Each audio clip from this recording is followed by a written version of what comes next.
गेल्या 3 दिवसापासून FC रोडच्या गुडलक चौकावर PhD विद्यार्थी आंदोलन करतायत त्यांच्या फेलोशिपच्या हक्कासाठी।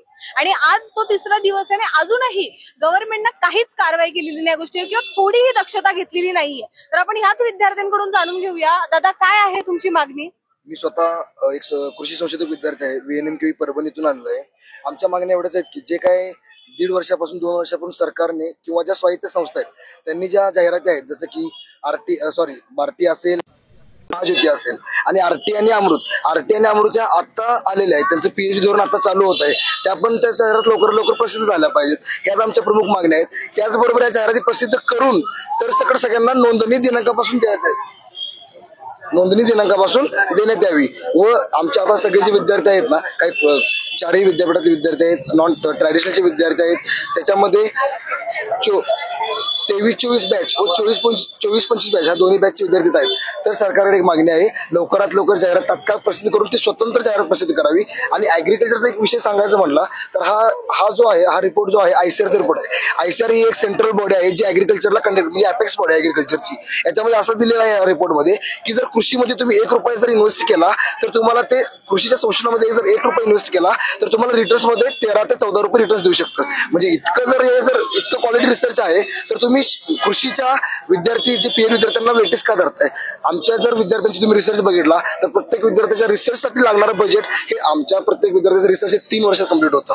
3 वर्षात जर लागत असेल तर 3 ते 4 लाख रुपये प्रत्येक विद्यार्थ्याला लागतात। आम्ही असं ऐकलं की गव्हर्नमेंट म्हणतात की PhDचे विद्यार्थ्यांना हे देऊनही काही कामाचे नाहीये, ते करतात काय? त्याच्यावर काय बोलतो? त्यासाठीच मी सांगतोय, जर जे म्हणतायत नाही जे लोक, त्यांनी जरा ग्राउंड लेवलला यावं, विद्यापीठामध्ये एक शिवार फेरी किंवा फेरफटका घ्यावा आणि त्यामधून बघा विद्यापीठ काय करते काय नाही करत। आणि विद्यार्थी तुमचे जे आहेत ते रिसर्च पेपर पब्लिकेशन करते, पेपर वाचायला जर वेळ असेल तर पेपर वाचा, पेपर मध्ये तुम्हाला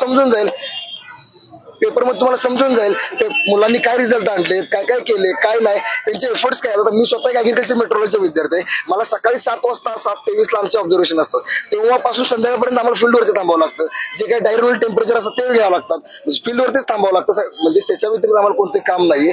आणि जवळपास आता इन्स्ट्रुमेंट एवढे आहेत की जे जास्त महागाचे इन्स्ट्रुमेंट ते सगळे हँडल करावे लागतात, त्यासाठी कुठेतरी आम्हाला आर्थिक पाठबळ आहे। जर आर्थिक पाठबळ असेल तर तो जो विद्यार्थी आहे संशोधक तो मेंटली फिट राहील आणि आणखीन त्याला संशोधन करण्यासाठी जे काय त्याचे आयडियाज असतील सुचवू शकतो। त्याचबरोबर आपल्या महाराष्ट्र कुठेतरी भारत देशामध्ये 1 नंबरला, भारत देशाचं जे काय आपलं कृषीप्रधान देश म्हणतो आपण, हे वर्ल्ड मध्ये कुठेतरी आपण याचं अस्तित्व टिकवून ठेवू शकतो। सरकार फक्त म्हणते आम्ही या योजना आणतो त्या योजना आणतोय, पण हे सरकार फक्त इंडस्ट्रीकडे लक्ष देत आहे। पण जी जगाचा जो पोशिंदा आहे, जो आपण शेतकरी राजा म्हणतो मिरवता, मतदानावेळेस तुम्हाला शेतकरी राजा आठवतो, पण ज्यावेळेस मतदान होऊन जातं, निवडणूक होऊन जाते, त्यावेळेस शेतकरी राजाला वेटीस धरलं जातं, शेतकऱ्यांच्या पोराला रस्त्यावरती। आज 3रा दिवस आहे आमच्या आंदोलनाचा। आमच्या ज्या मैत्रिणी असतील, भगिनी असतील, या 3 दिवस झालं, 3 दिवस 3 रात्री इथं झोपतायत। हे जर देशातलं सर्वोच्च शिक्षण हे फिलॉसॉफी ऑफ डॉक्टरेट किंवा डॉक्टरेट ऑफ फिलॉसॉफी आहे, याच्यानंतर जे शिक्षण असेल ते पोस्ट डॉक आहे, पण त्याच्यानंतर जे शास्त्रज्ञ करतात आपले PhD करून, तेच जर रस्त्यावर असतील तर समजून जावं लागेल की आपलं भवितव्य कोणत्याकडे वाटचालीकडे आहे। ताई, तुम्ही आता 3 दिवसापासून इथंच झोपताय, इथंच थांबताय, तर तुम्हाला म्हणजे सुरक्षित वाटतंय असं भर रस्त्यावर झोपणं, किंवा याच्यावरही अजून गव्हर्नमेंटचं लक्ष नाहीये? मी तर म्हणते याचं उत्तर मी देण्यापेक्षा या राज्यांनी, या लोकांनी, या सरकारने याचं उत्तर दिलेलं कधीही चांगलं। आम्ही उज्ज्वल देशाचं भविष्य घडवणारे शास्त्रज्ञ, आम्ही लाडक्या बहिणी, आणि आज आम्ही काय करतोय? आम्ही रस्त्यावर झोपतोय। 3 दिवस झाले, 2 रात्री झाल्या, आम्ही कंटिन्यू इथेच आहे। काल जवळपास 2.5 ते 3 तास आम्ही छत्री घेऊन इथे उभे होतो आणि आमच्यातले एकही विद्यार्थी टच सेमस अजिबात झालेला नाही।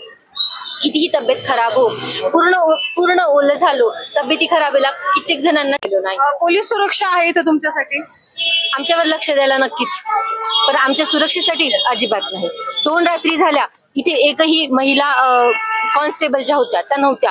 मुली हिंडत आहेत, ते कशासाठी? स्वतःच्या मूलभूत गरजांसाठी। इकडे जातोय हाकलत आहे, तिकडे जातोय हाकलत आहे, आम्ही फिरू कुठे? वॉशरूमला जायसाठी आम्हाला सगळे नाकारत आहेत, पाणी प्यायला कोणी देत नाहीये, बोर्ड लावून ठेवत आहे, इथं जमत नाही, आणि आम्ही कोण आहे? भारताची उज्ज्वल नागरिक। आणि विद्यार्थिनी म्हणून तुम्हाला काय वाटतं या गोष्टीवर? किती लज्जास्पद आहे आपल्या भारतासाठी सध्या? खरं तर सांगताना पण खूप वाईट वाटत आहे की आम्ही जवळपास 50 ते 70 मुली आहोत आणि रात्रीचे 2 वाजो 3 वाजो आम्ही असे परक्यांसारखे पडत आहेत इथे. घरचे विचार करत आहे, मुली PhD करत आहे, किती उच्च शिक्षण घेत आहेत, आता पुढे काय करतायत, आणि आम्ही रस्त्यावर झोपत आहे. एवढ्या मोठ्या शहरात आमच्या सुरक्षेचा कुठलाही विचार न करता, ते फक्त कशासाठी, स्वतःच्या हक्कासाठी, आमच्या फेलोशिपसाठी. दादा, अशी काय परिस्थिती आली शेवटी तुमच्यावर की तुम्हाला म्हणजे आंदोलनावर बसावं लागलं? मॅडम, 1.5 वर्ष झाले मी PhD सेकंड इयर 1.5 वर्ष झाले मी PhD सेकंड इयरचा विद्यार्थी आहे. महात्मा फुले कृषी विद्यापीठ राहुरी आहेत. 1.5 वर्षापासून झाले सरकारनं कोणत्याही प्रकारची जाहिरात जी आहे ती आतापर्यंत पब्लिश केलेली नाही आहे. ठीक आहे. आणि दुसरी गोष्ट काय की आम्ही मोस्ट ऑफ द इथे जे विद्यार्थी बसलोय ते ॲग्रिकल्चर बॅकग्राऊंडचे विद्यार्थी आहेत. 4 कृषी विद्यापीठातून इथपर्यंत आलोय. आणि हे जे आंदोलन आहे हे फक्त 3 दिवसाचं नाही आहे. हे आंदोलन तब्बल 24 दिवसापासून चालू आहे. मागचे जे 21 दिवस आहेत हे आंदोलन आम्ही सारथी समोर केलंय आणि आज हे 3 दिवसापासून आंदोलन जे आहे आज आम्ही इथे करतोय गुडलक चौकामध्ये. रात्र आणि दिवस पावसामध्ये सुद्धा आमच्या ज्या बहिणी आहेत त्या इथे आहेत आणि आम्ही मुलं सुद्धा इथं बसलोय. प्रकाश आंबेडकर आले होते आज तुमची सगळी मागणी ऐकण्यासाठी आणि त्यांनी काय सांगितलं तुम्हाला? त्यांच्याकडून काय उत्तर मिळालेलं? त्यांनी सांगितलंय की तुमचं काही शिष्टमंडळ जे आहे ते आम्ही वरच्यापर्यंत घेऊन जाण्याचा प्रयत्न करतो, तिथनं बघूयात आपल्याला काय रिस्पॉन्स भेटतो काय नाही, पण तुम्हाला जो आहे तो संघर्ष करावाच लागणार आहे. कारण की गव्हर्नमेंटकडे जे आहे या गोष्टींकडे विद्यार्थ्यांकडे सध्या लक्ष नाही आहे. गव्हर्नमेंट जे आहे ते स्किल डेव्हलपमेंटकडे सर्वात जास्त प्रमाणात लक्ष देत आहे. गव्हर्नमेंटचं जे आहे ते रिसर्च किंवा जे संशोधक विद्यार्थी आहे त्यांच्याकडे कोणत्या प्रकारचं लक्ष देत नाहीये.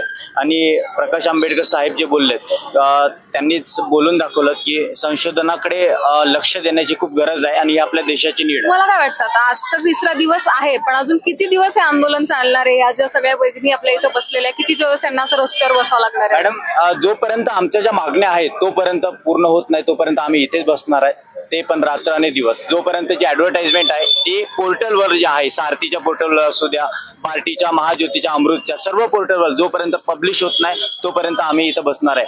आमच्या मागण्या ज्या आहे त्या थोड्याच आहे. सरसकट लोकांना फेलोशिप भेटली पाहिजे. ती फेलोशिप जी आहे ती नोंदणी दिनांकापासून भेटली पाहिजे आणि ही जी मागणी आहे ही लवकरात लवकर जाहिरात पोर्टलवर पब्लिश झाली पाहिजे. ताई, तुम्हाला काय सांगायचंय सगळ्यांना मिळून? एवढ्या तुम्ही आता सगळ्या मुली आहेत, किती सुरक्षित वाटतंय तुम्हाला इथं बसणं, का किती योग्य वाटतंय? तर मॅम, हे योग्य हे आम्हाला माहिती नाही तसं म्हणायला, कारण शेवटी कसं आहे, आम्ही इथं हक्काची लढाई लढण्यासाठी आलेलो आहे. आम्हाला आमच्या ऍडव्हर्टाइजमेंट आम्ही सर्व इथं जी जमलेले आहे ते शेतकरी फॅमिलीशी बिलॉंग करतात. किंवा कुठून आलेले आहेत शिकायला? आम्ही डॉक्टर बाळासाहेब सावंत कोकण कृषी विद्यापीठ तिथे दापोली येथे मी कृषी पदवीधराची पदवी संपादन करते. तर आमच्या सरांचं एकच मागणं आहे की आम्ही सर्व आर्थिकदृष्ट्या दुर्बळ म्हणजे फॅमिलीतनं बिलॉंग करतात. आम्हाला रिसर्चसाठी खूप खर्च लागतो आणि आमच्या सरकारकडे एकच मागणी आहे की तुम्ही आमच्यासाठी थोडंसं तरी काहीतरी होईल हे करावं, आमच्यासाठी फंड द्यावा. 2023-24 आणि 24-25 या दोघी वर्षांच्या जाहिराती स्वतंत्रपणे काढून आणि नोंदणी दिनांकापासून आम्हाला फेलोशिप जाहीर करावी ही आम्हाला त्यांच्याकडे विनंती आहे. महाराष्ट्रात पूर परिस्थिती आहे, इतकं सगळं वातावरण आहे. मी ॲग्रिकल्चरचा कृषी हवामान विद्यार्थी आहे आणि ॲग्रिकल्चर मेट्रोलॉजिस्ट असल्यामुळं या सर्वांचा वेध घेण्यासाठी मला रिसर्च आणि हे करायचं आहे. मी आज मागच्या वेळेस ऍडमिशन नाही घेतलं कारण फेलोशिप नाही, काही नाही, यामुळे प्रॉब्लेम. आणि फेलोशिप नसताना विद्यापीठाची फी ही जास्त आहे, वर्षाला 50-60 हजार रुपये फी आहे. त्याशिवाय रिसर्च करण्यासाठी 3-3, 4-4 लाख रुपये आम्हाला घालवावे लागतात. माझे वडील शेतकरी आहेत आणि ते एवढे अफोर्ड नाही करणार की मला प्रत्येकच वर्षाला इतके पैसे द्यावेत, काय करावेत. आणि मग मागच्या वर्षी मी रिसर्च चालूच नाही केला आणि ह्या वर्षी तर अशी परिस्थिती आहे, एवढं माझी इच्छा आहे की पूर आहे, मला प्रेडिक्शन करावं किंवा वेगवेगळ्या ठिकाणी जाऊन ॲग्रोमेट्रोलॉजिकल डेटा घ्यावा. आणि मला ते पूर्ण महाराष्ट्रापर्यंतचे जे स्टेशन आहे तिथं ग्राउंड ट्रुथिंग करावं लागणार आहे. यासाठी प्रचंड पैशाची गरज आहे, जे की जर केलं तर एखादं ॲप डेव्हलप करून किंवा एखादं मॉडेल तयार करून मी ॲक्युरेट आणि अचूक असं हवामान प्रेडिक्ट करू शकतो. जसं की विंड स्पीडचं, पाऊस आणि जे सगळं पावसाचा वेग आहे, कुठं तीव्रता किती आहे, याच्यामुळे आपल्या देशाला आणि शेतकऱ्यांना नक्कीच फायदा होणार आहे. पण या सर्वासाठी जर पैसा लागणार असेल आणि माझे वडील प्रोव्हाइड करू शकत नसतील, हे सरकार हे आमच्यावर असा अन्याय करणार असेल तर आम्ही कुणाकडे जायचं असा आमचा प्रश्न आहे माझा. तर जसं की आपण सगळ्यांनी पाहिलं की एवढी साधी मागणी या पीएचडीच्या विद्यार्थ्यांची सरकारकडून आहे आणि ती सुद्धा सध्या सरकारकडून पूर्ण होत नाहीये. आता ह्या विद्यार्थ्यांनी आपलं अभ्यास सोडून इथं हे आंदोलन करत बसावा का, हा प्रश्न सध्या उपस्थित होत आहे. आणि अजूनही हा तिसरा दिवस आहे, यानंतरही सरकार या गोष्टीमध्ये दक्षता घेते नाही घेते आपण ते नक्कीच बघूया. तोपर्यंत मी मृदुला नारळे, न्यूज डॉट्स पुणे.